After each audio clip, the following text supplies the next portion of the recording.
Here we go. Second part. Yeah, so apparently the music was far too loud, so I just had to turn that down some. I think it's better now. Well, hopefully. So, yeah, might as well get back into it.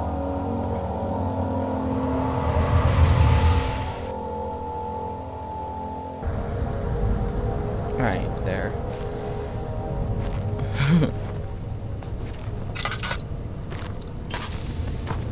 The refinery.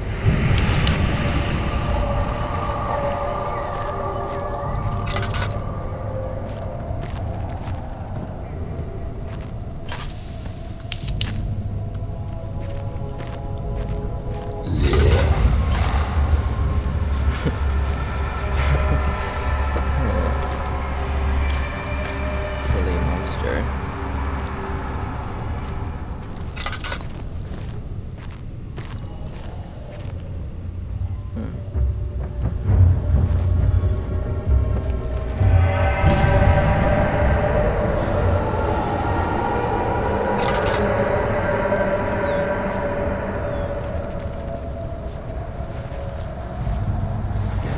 Closer, somehow. Quiet, Daniel.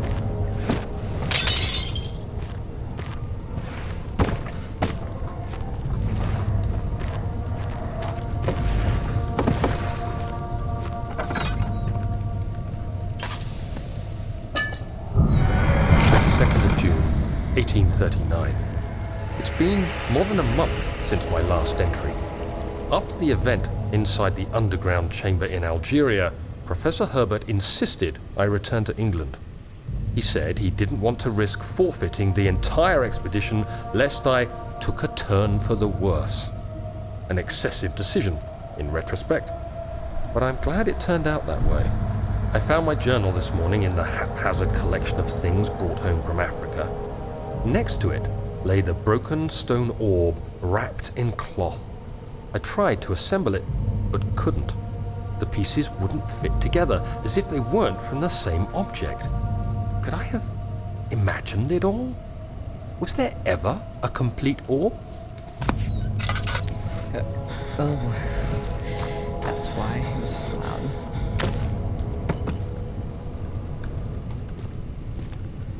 Was there ever a complete orb?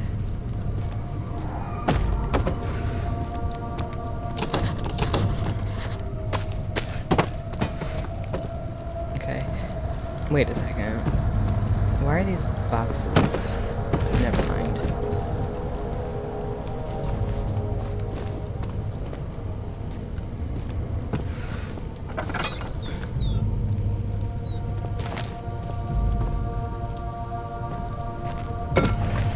Invincible bottles.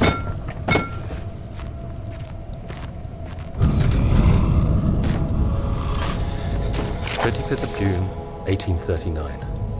I feel the need to continue this journal, even though it was intended for my journey to Africa. This must be something very important. I just know it.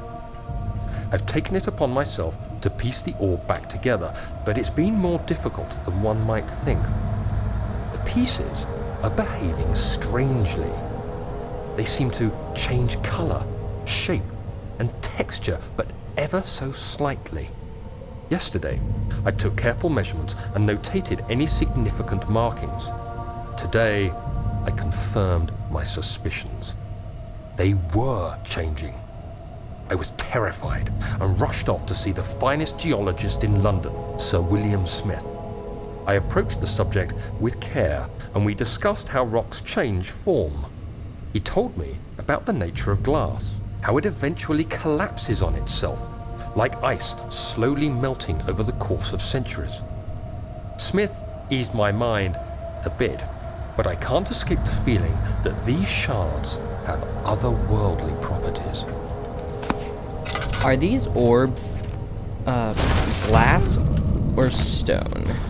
Because Daniel describes them as stone, but then the geologist implies they're glass. It's kind of weird.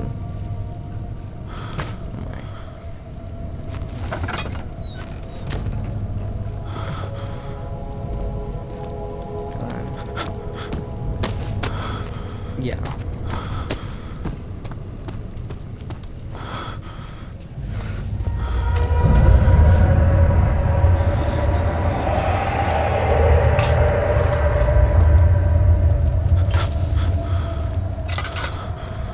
Jeez.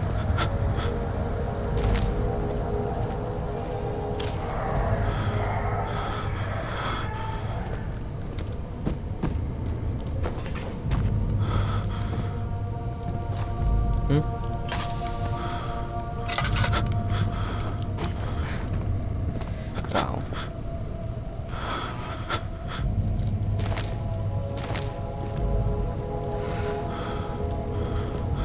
Daniel.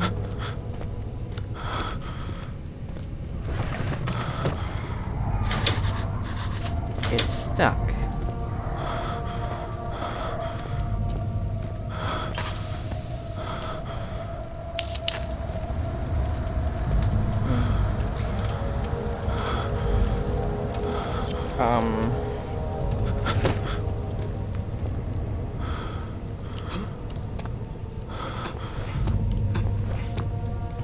Oh, good, beautiful grip on it from here.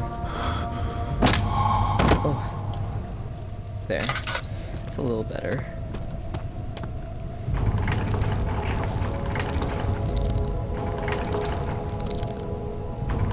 Just, oh yeah.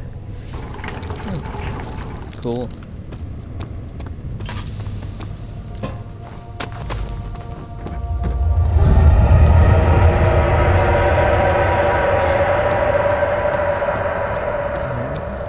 Cellar archives.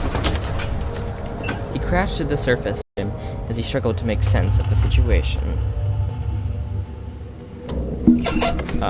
This part.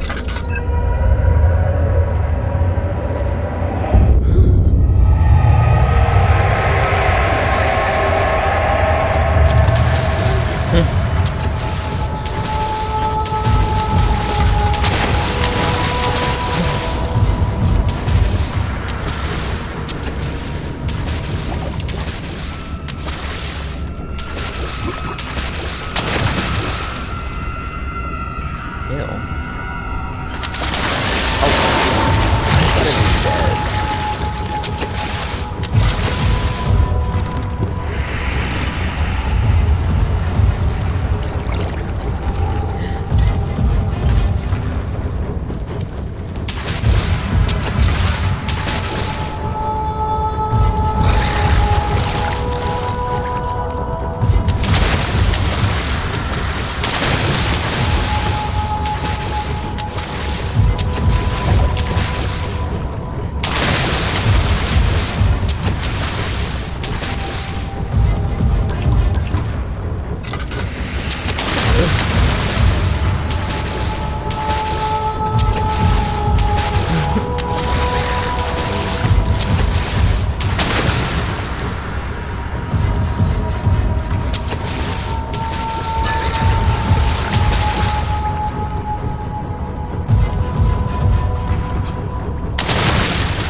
Where did the water even go?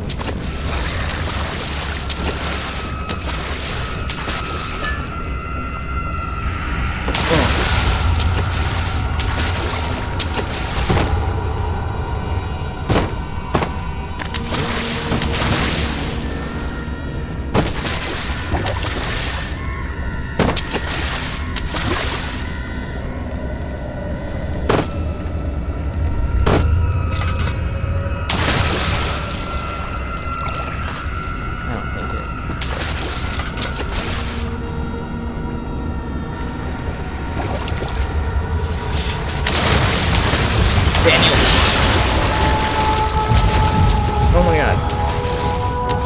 Ugh.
One thing in particular.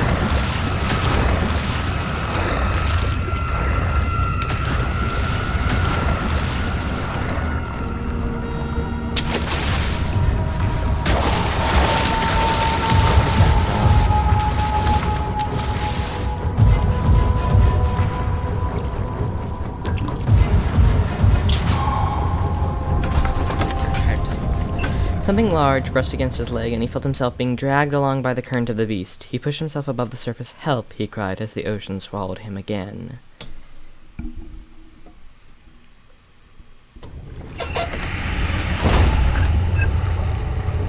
I'd really like to see your floor plan of this castle, because a lot of the scenes...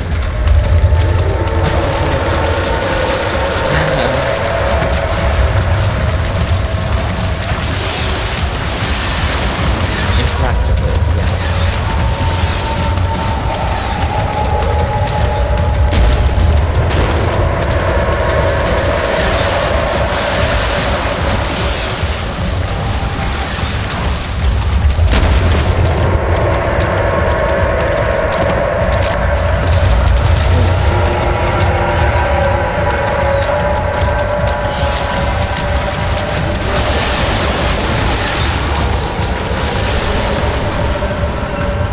He felt the secret hull of the SS Hortensia glittered in the soothing, warm yellow light of the setting sun. He turned his head to the calm ocean reaching towards the coast of Portugal and thought, is this another dream?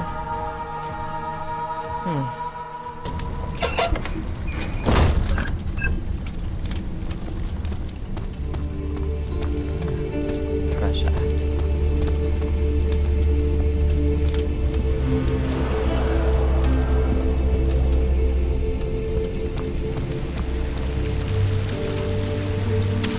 Very nice. I wonder if Alexander designed this himself.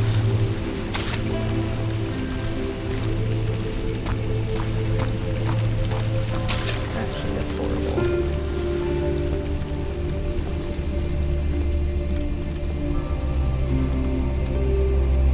Yes, I really do like this architecture. Design, you know, all that. It's very nice.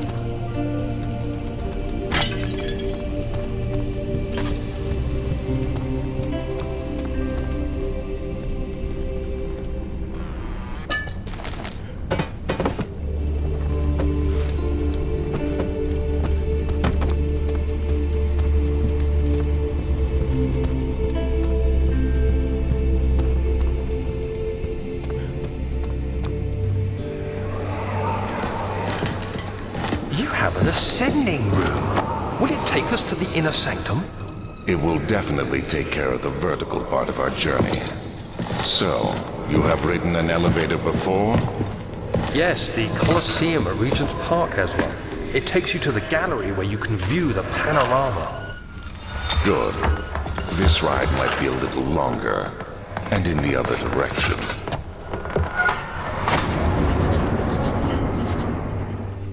Imagine that.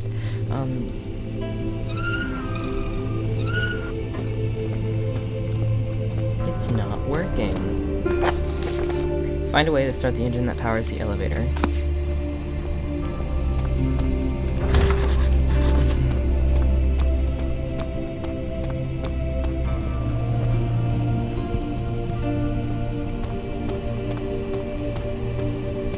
You have an ascending room. Study.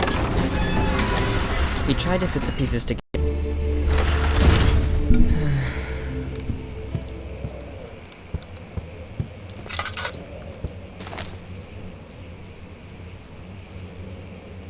It's bugging out.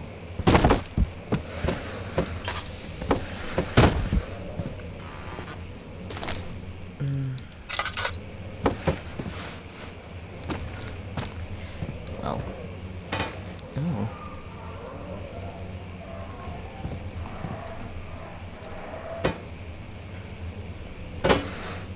Forget it.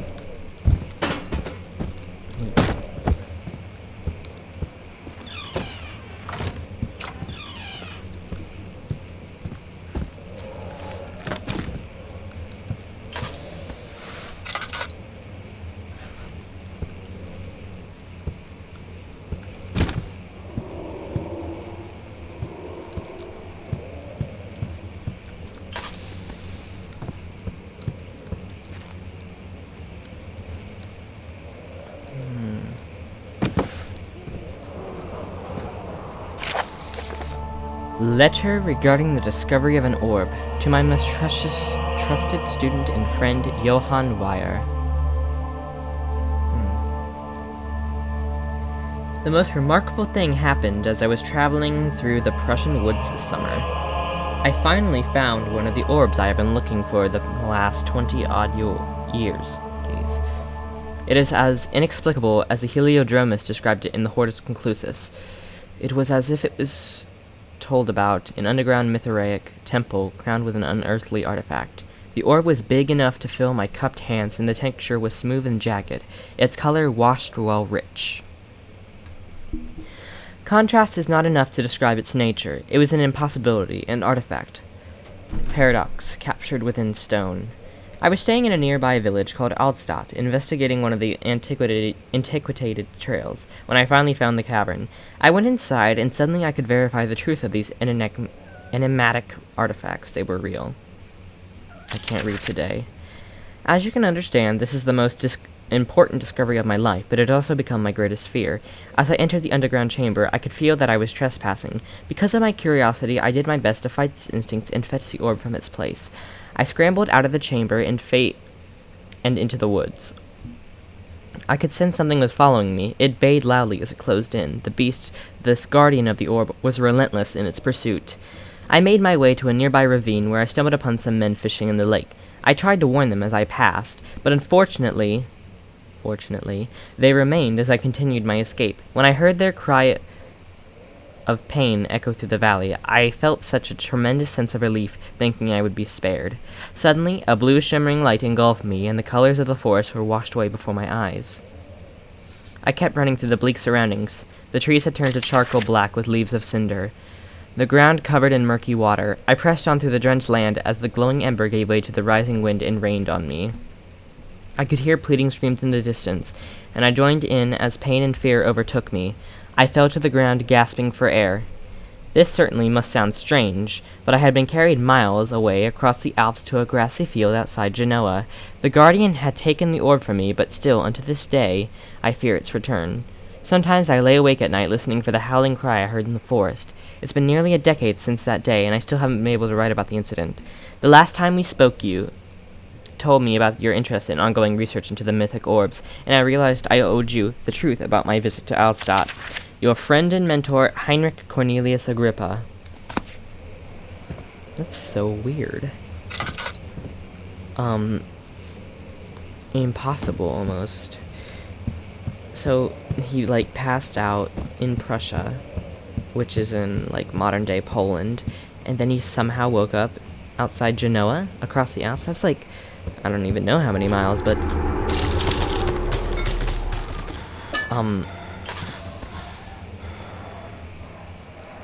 dog. Nah, lovely.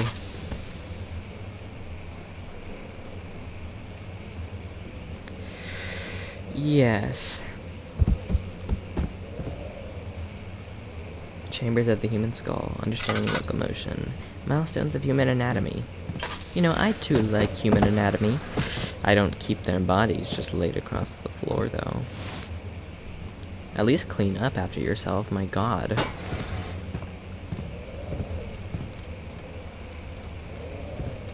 Canine jaw.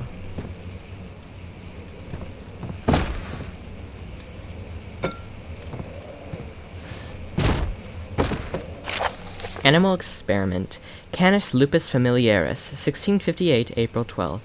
After a short study, it is clear that the agitation found among humans can be found in the dog. Fear and pain induce stress, which seems to trigger an endogenous response, causing the animal to burst with energy. I believe that the catalyst is produced in the brain. It is difficult to determine exactly where and what it is, but I can sense it. It reeks of cosmic genesis. There is an inherent problem in harvesting this energy, since the creature is bound to die from the exercise. I must refine this process of torture to enable any real work to be done. More experiments must be performed, but it seems that only human beings are able to produce the amount necessary. It might be their ability to appreciate the severity of the process that ultimately augments their experience of terror. So it's basically like adrenochrome, like that one conspiracy theory. That was funny.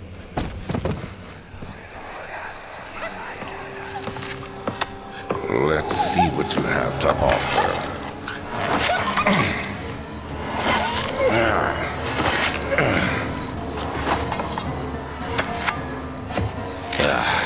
What a mess. I should have sharpened the saw, but I can sense it. It's definitely there.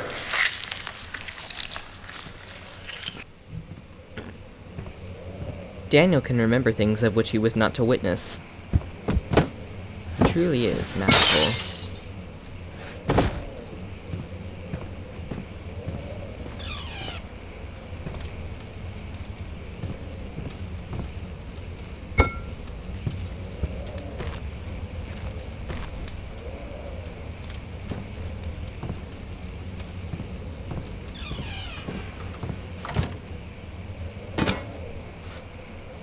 Aw. What a waste.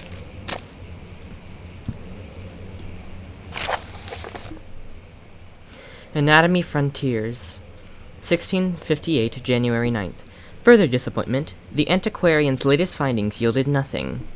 I am still unable to grasp the inner workings of life and its relation to the power I sense within it. I shall pursue more books on the subject, but I suspect it will be in vain.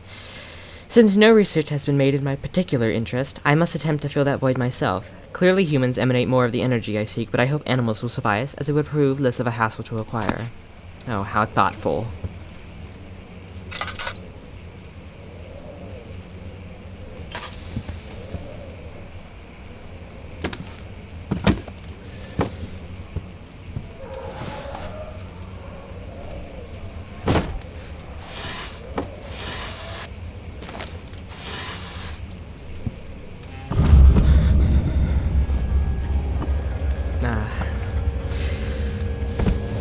Why? I wonder that... No. Where are their mandibles?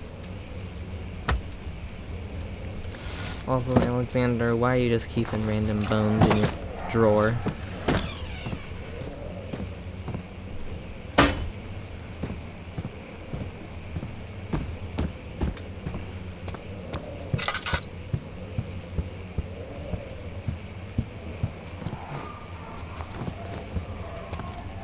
Very well.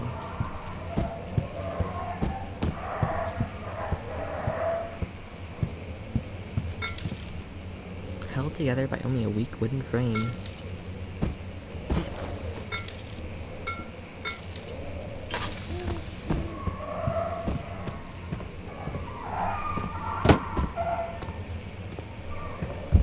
Ha.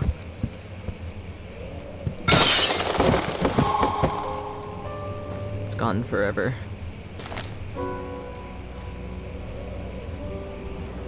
Am I losing sanity from being outside?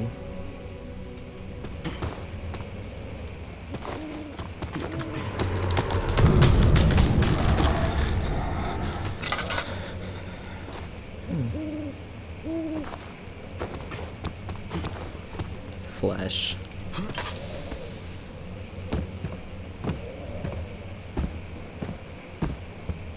Dot dot dot. Elevator renovation plans. Emergency decelerator. What's dot dot dot? Chamber controller, using steam power for elevation, elevator schematics. When will it be my turn? Have I not shown restraint? My patience spans centuries. From where I came, mankind is not even a wasted breath, yet I bow to you. I have done so much for you, and I have gained nothing in return. Agrippa, I trusted you. It was I who, in all fairness, should have entered that gate.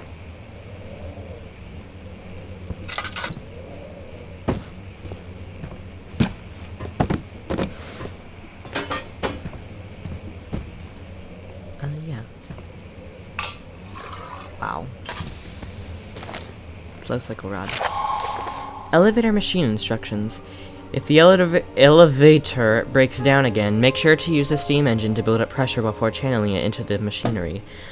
Adjust the levers to get the right amount of pressure inside the chamber. The meter should read up 8, down 8. Make sure the flow is set according to the following chart. Trinity steam set functions, 4-phase amplitude, complete steam flow cycle. Note that all the machinery will not check proper configuration until all routes are inserted. Wow. Industrial Revolution. Z? I wonder what that's supposed to mean.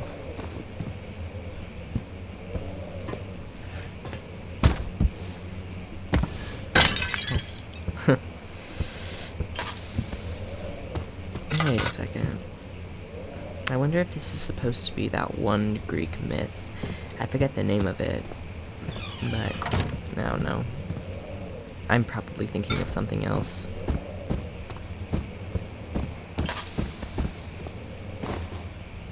God. What did the trees ever do to you?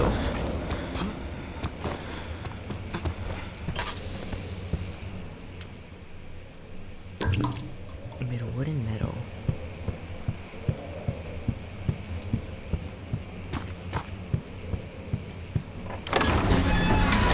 Is this another dream? He thought and screamed at the top of his lungs.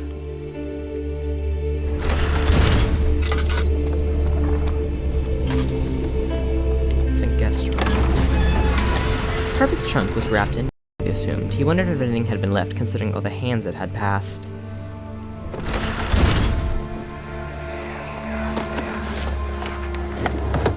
My journal is gone. What would they want with my journal?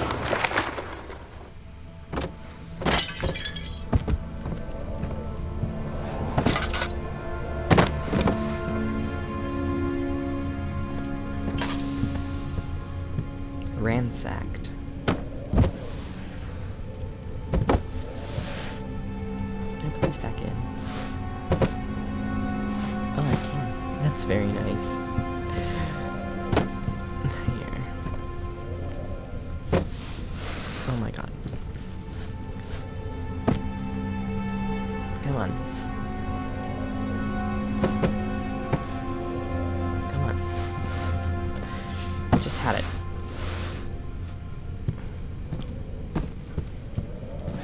Daniel. You must follow good habits, such as hygiene and cleanliness.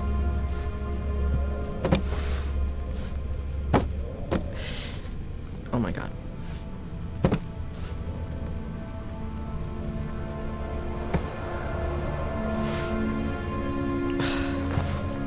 Daniel.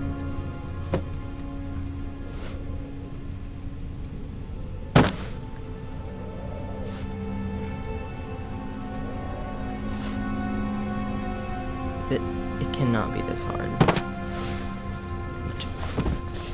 Never mind.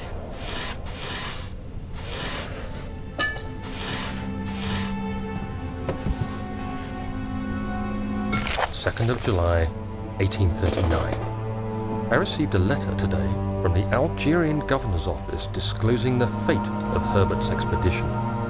About a week after my departure, Abdullah, one of the men traveling with us, returned from the desert. He was badly injured, as if maimed by a lion. The man rambled deliriously about the expedition being attacked by something horrible. The French quickly dispatched a search party to look for the expedition. After searching for days, they found the camp abandoned without any trace of Herbert or his men. Tomorrow, I'll retrieve the things they recovered from Herbert's tent at the customs house. I don't know what to make of it, but I'm worried for him.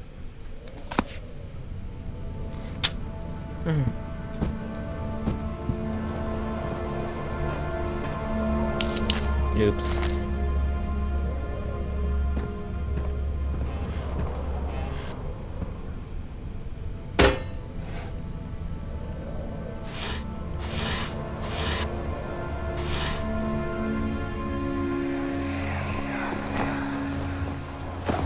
Daniel, What? still having nightmares, I see. Yes, I can't shake them. They come every night. We'll put a stop to them. You'll see. Was Alexander watching us sleep?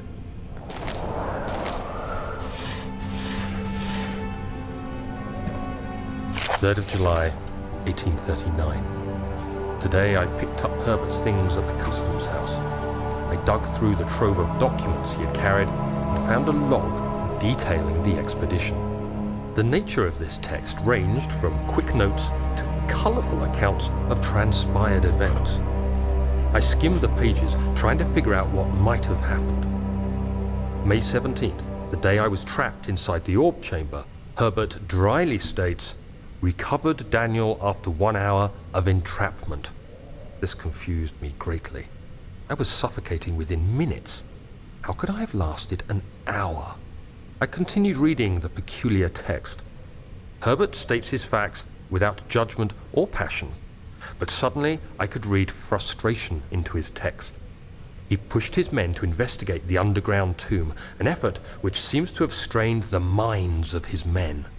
Madness spread through the ranks, and Herbert had to take some extreme measures to continue. He finally visits the chamber himself, where he retrieves the orb to the surface. His account confuses me greatly. If he has the orb, what are those pieces in my drawing room? I suspect that Herbert is lying.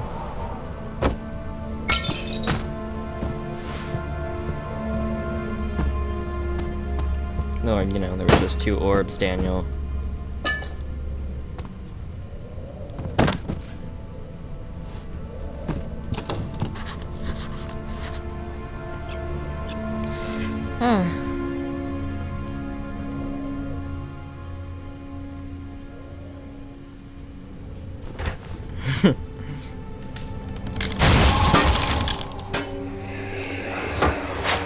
The key.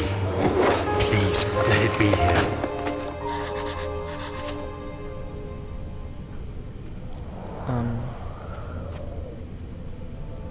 Was this metal?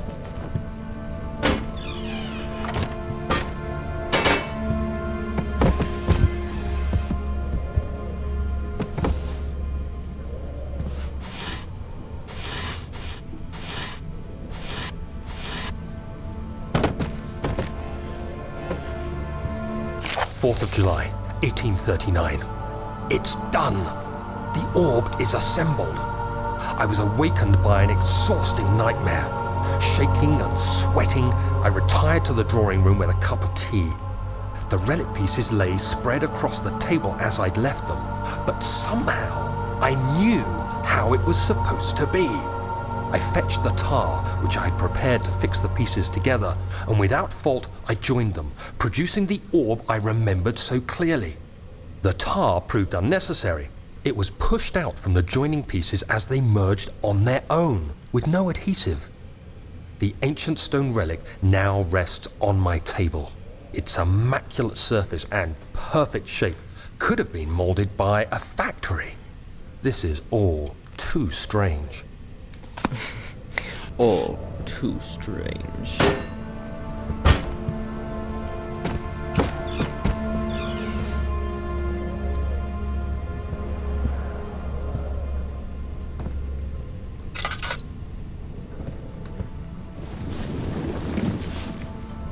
Huh. What's this a painting of?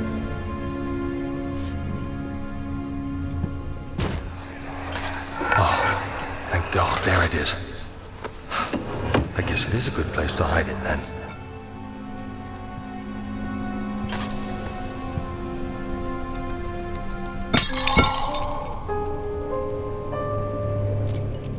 Nice.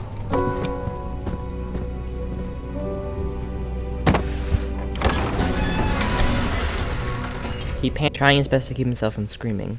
The medicine cabinet had been overturned and lay collapsed on the floor. He reached to the broken glass door and grabbed all the sedatives he could find.